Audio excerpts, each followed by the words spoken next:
This is Fieldsports Channel News. The RSPB says raptor persecution is at its lowest level for more than a decade. The group's latest bird crime report says there's been a reduction of 2/3 in the number of deaths of birds of prey, including hen harriers and goshawks. The RSPB figures are based on unofficial reports of bird deaths.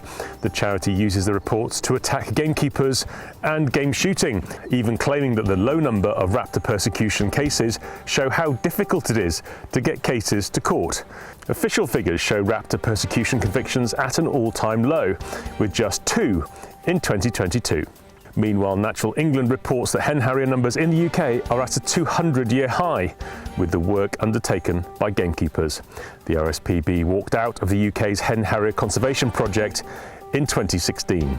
It's unfortunate that some aspects of the media focused on the negative regarding the RSPB bird crime report, rather than looking at the bigger picture.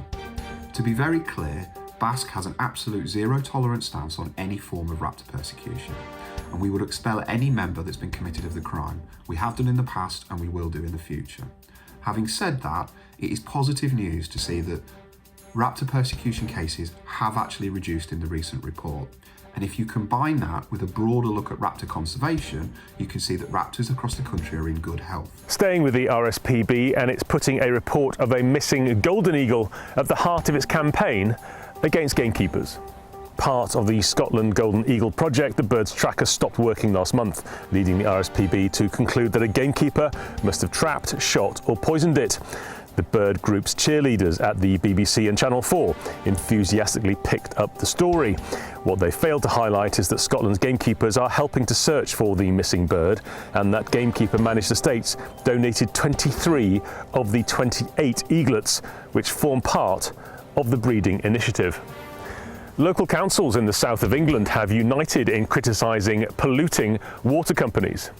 24 councils across the southeast have formed a stakeholder group to petition DEFRA to hold water companies to account. They're demanding more investment from water company profits to reduce pollution and support infrastructure.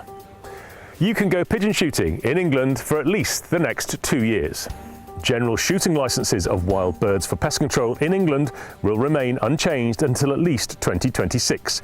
The 3 main general licences, including carrion crows, magpies and wood pigeons, will renew in January 2024. DEFRA has learned its lesson from the 2019 debacle when Natural England caved into wild justice and banned all pest bird shooting without thinking through the consequences, then repealed the ban shortly afterwards. One of Britain's top shooting grounds is up for sale. The Alston complex in Nottinghamshire is on the market for £1.5 million. It's 53 acres and includes clay pigeon shooting stands and air rifle range, simulated game and a grouse butt. A Game and Wildlife Conservation Trust gun raffle has raised nearly £50,000 to help fund its work. The handmade Beretta SL3, priced at £22,000, raised £48,000 towards funding scientific research projects at the Trust. Winner is Jack Mann, who was presented with his prize at an event in London. Professional deer managers are concerned that new laws in Scotland are compromising animal welfare.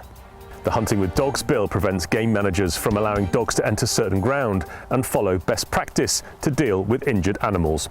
The Scottish Gamekeepers Association say it's had several calls from keepers who are concerned they are allowing animals to cruelly suffer or die because they're not allowed to follow them. Shooters in France will soon be able to buy ammunition alongside their galloirs. A change in French law means it will now be possible for hunters to buy Category C ammunition in tabacs.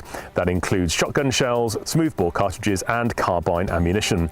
Tabac owners will have to undergo a 2-day training course before they're allowed to sell it. And finally, he may be Marmite on Brexit, but the cast of I'm a Celebrity, Get Me Out of Here appreciate Nigel Farage's game cooking skills.